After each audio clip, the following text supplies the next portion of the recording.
Hello, my name is Marcus. I'm the compiler of a collection of therapy quotes entitled Psychoanalytic Self-Awareness Quotes. This is TQ 334. Therapy quote number 334. Klein is not the only analyst to see the psychoanalytic significance of the myth of Orestes. J. Kovel compares Orestes with Frank, the child of lower middle-class parents. Both, he says, have overly identified with their mothers, due in part to the absence of their fathers. This creates in both young men such confusion, anxiety, and emotional chaos that confronting the mother seems the only way to achieve separation. Yet the outcome for Frank is quite different for Orestes. Orestes, quote, is ultimately redeemed. Frank, on the other hand, can expect no such salvation. All he has at his disposal is a mental health clinic with a good-sized waiting list and shifting, inexperienced personnel, unquote. The Melanie Kleinian account suggests that the problem concerns the hard work of integrating our love and hate, because the source of emotional distress is ultimately the way in which love and hate divide us against ourselves. So here again is reference to the defense mechanism of splitting. So the theory here is that when the baby comes out of the womb, an extended womb is created for him or for her from birth to 6 months. This is a stage of symbiosis. The baby doesn't know where he ends and his mother begins. This is the stage of undifferentiation.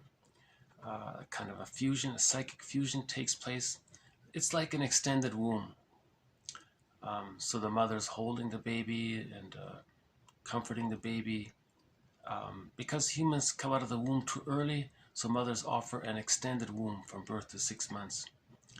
And if that's safe and good enough, the baby then hatches out of the egg. This extended womb is like a psychic egg.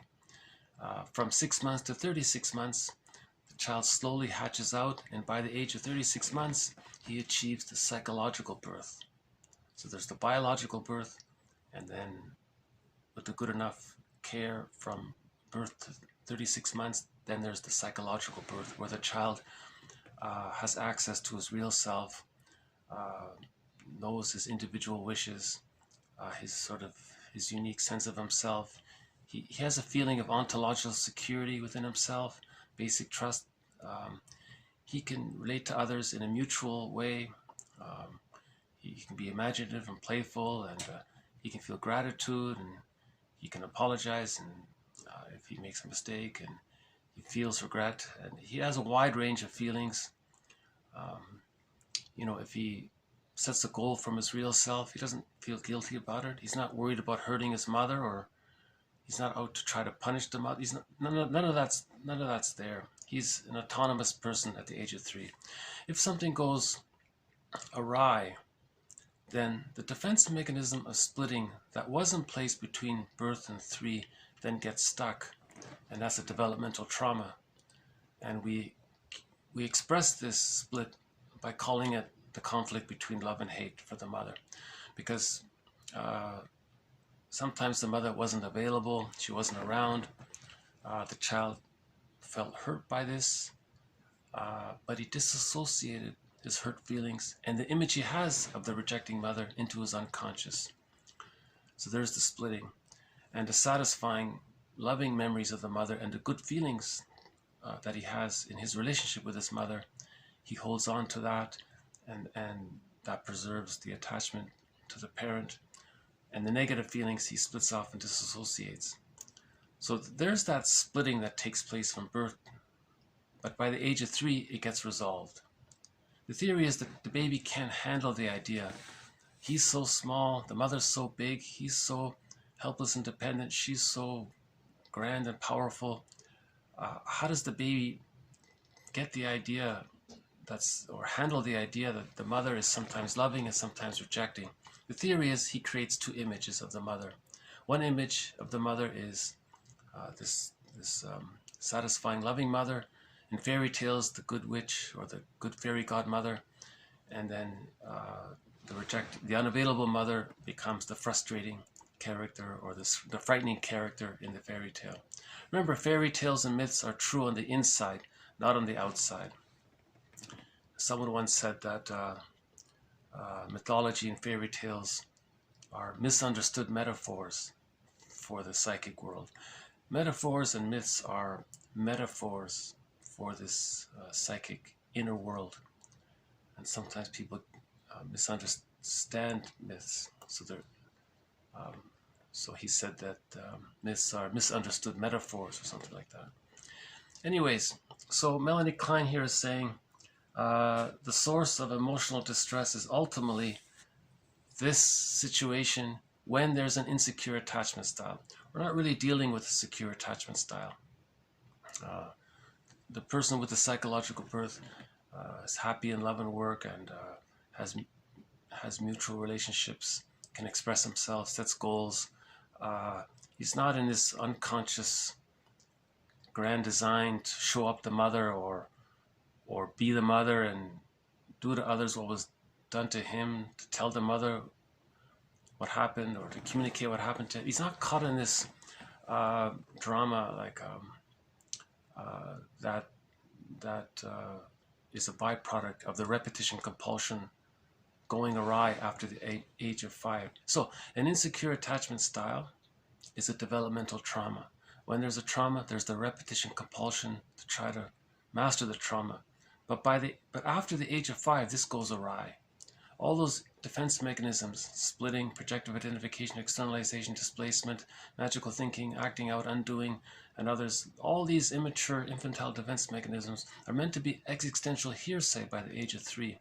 But when there's the developmental trauma and the repetition compulsion going awry, these immature defense mechanisms can still take place. So, in this story, in this quote, Frank wants help, but it's not available.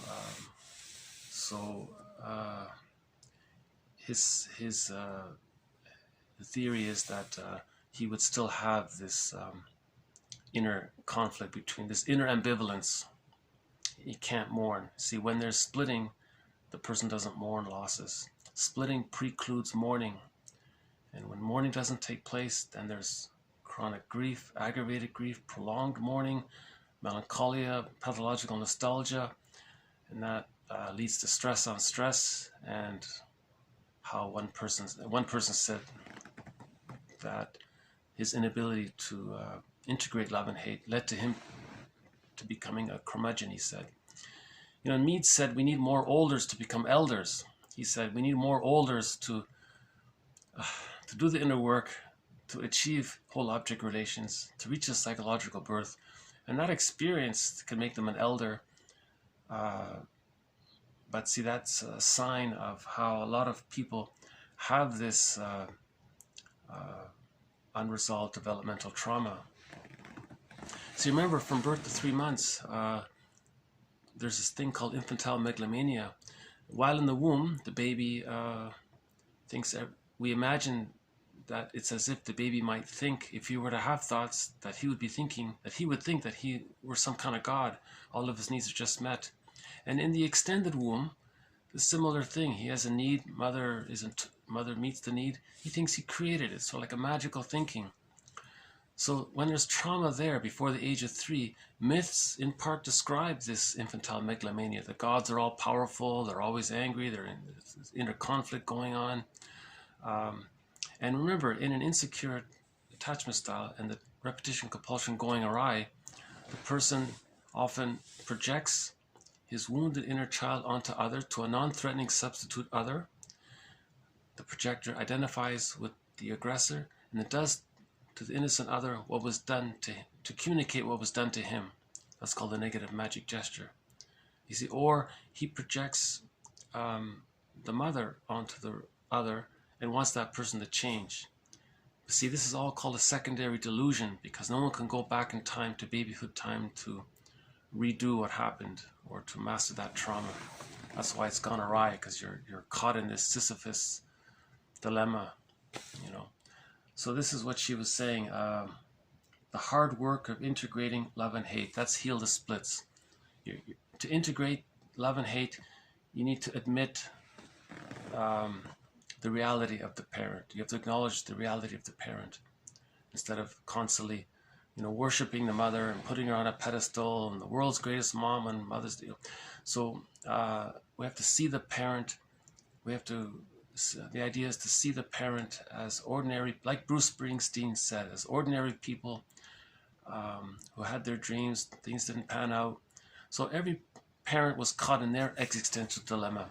The parent may have had prenatal trauma, birth trauma, situational trauma, intergenerational trauma, situational trauma with the siblings or with other family members at the dentist's office while getting their tonsils out. There could have been school shock. There could have been other trauma in the environment. So the parent was caught in their existential dilemma. That is a reality. That brings up the feelings that the person didn't get a secure attachment style, and the pain starts to come up, and then we heal the splits, we integrate. So when we forgive the other, it's painful, and we're forgiving ourselves. But that leads to whole object relations and mutuality and the psychological birth. So the story of Orestes, remember, myth is true on the inside, not on the outside. So let's say some person confronted their mother.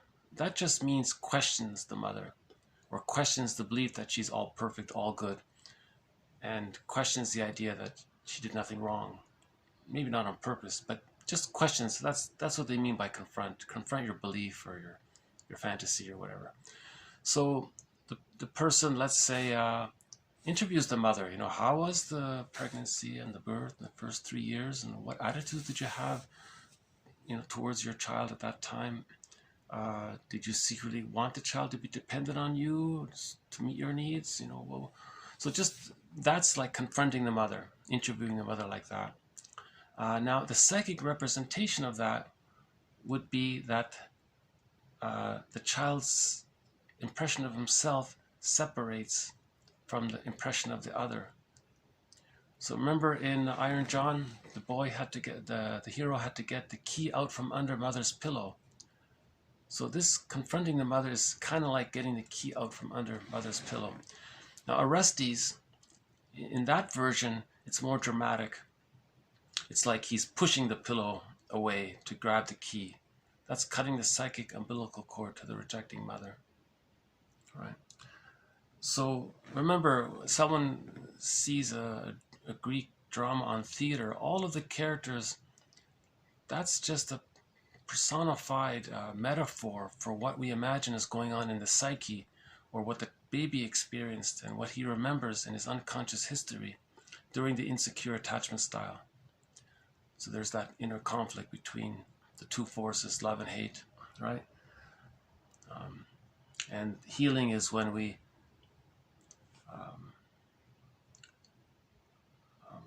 bring the impression of the mother as being either all good and all bad into a realistic image of the person, as a love your wounded neighbor with your wounded heart, because we're all caught in this existential dilemma, and digest the undigested hurt related to that. So again, the myth of Orestes is very dramatic on the stage, but that's not literal. That's not an actual event. There's no real thing happening out there in the physical reality. That's just some kind of symbolic metaphor to try to describe the process of what happened on the inside when the son confronted the mother, and he's psychically separated from the mother. It can be, sometimes it's dramatic, because some mothers are very possessive of their children. Here he said, overly identified. That's the Jocasta mother style, right? Jocasta mothering. She uses the child to meet her needs. So there's a real strong resistance on the part of the mother to let go of the child, because the child is being used as a parent for the mother. That's called child parentification. The mother was desperate to get her needs met, so she used the child secretly to meet her needs. So that's why we have this Greek drama. You know, it's intense. How does the boy escape from this, right? Get the pillow out from under mother's pillow. When the mother doesn't want to let go of the key, then she'll face her existential anxiety. Now in the Orestes, when Orestes, in the play Orestes, when Orestes got the key out from under the mother's pillow, the mother felt a separation anxiety. That's the Furies. The Furies were enraged that the son separated from the mother. So again, that's all a representation of the psychic world. The Furies represents the feelings related to the image of the mother, blended to the image of the self, but the person separated the image of himself. He separated that from the image of the other, you see. But there's still a part of him, so in the story, the Furies became little advisors or something. See, all of the characters on the stage are metaphors of what's going on inside. That's the theory. Okay, I guess I'll just leave it at that. I'll just do a quick read through. Melanie Klein is not the only analyst to see the psychoanalytic significance of the myth of Orestes. J. Kovel compares Orestes with Frank, the child of lower middle-class parents. Both, he says, have overly identified with their mothers, due in part to the absence of their fathers. This creates in both young men such confusion, anxiety, and emotional chaos that confronting the mother seems the only way to achieve separation. Yet the outcome for Frank is quite different for Orestes. Orestes, quote, is ultimately redeemed. Frank, on the other hand, can expect no such salvation. All he has at his disposal is a mental health clinic with a good-sized waiting list and shifting inexperienced personnel. The Kleinian account suggests that the problem concerns the hard work of, or the shadow work of integrating our love and hate, love and hate, because the source of emotional distress is ultimately the way in which love and hate divide us against ourselves. So the hate feelings, the unconscious hate feelings towards the rejecting side of the mother comes up when we question the mother, interview the mother, or talk about our childhoods with a safe person. Then the feelings come up. Then the integration takes place. You need the integration. If it's split off, disassociated, and it's buried in the unconscious, that's an example of the developmental trauma. When there's trauma, there's repetition compulsion, and with the splitting comes projective identification and coaxing others to play the role of the rejecting mother, and because you're caught in this developmental trauma. So yeah, someone said that Orestes should have been the founding myth for psychoanalysis, where the child separates from the mother. We should have started there. The child separates from the mother. Instead, we have Jocasta and her daughter and son caught in Jocasta's need to use the children to meet her needs. Remember the self-help quote? The mother is there to meet the needs of the child, not the other way around. If it is the other way around, then we can say that the mother is using the Jocasta style of parenting, where she's using the child to meet her needs. It's not meant to blame the mother, it's just trying to understand why is she doing that. Okay, intergenerational trauma. The mother didn't get her needs met. She was caught in an insecure attachment style. Now the child comes along, it triggers all those memories, and she may be doing it unconsciously, you know. But in some textbooks, you know, the mothers confess, you know, yeah, I really felt a right to get my needs met finally, or something like that. And some others say that they used guilt to control the children, to respond to them and meet their needs. She admitted, one mother admitted, I didn't use love, I didn't have it, I only had guilt. I raised my children on guilt, not love, she said. Maybe I'll try to find that quote if I can find it. That was a while ago, yeah. But other people have said that, you know, that how they felt like they were raised on guilt, not love, you know.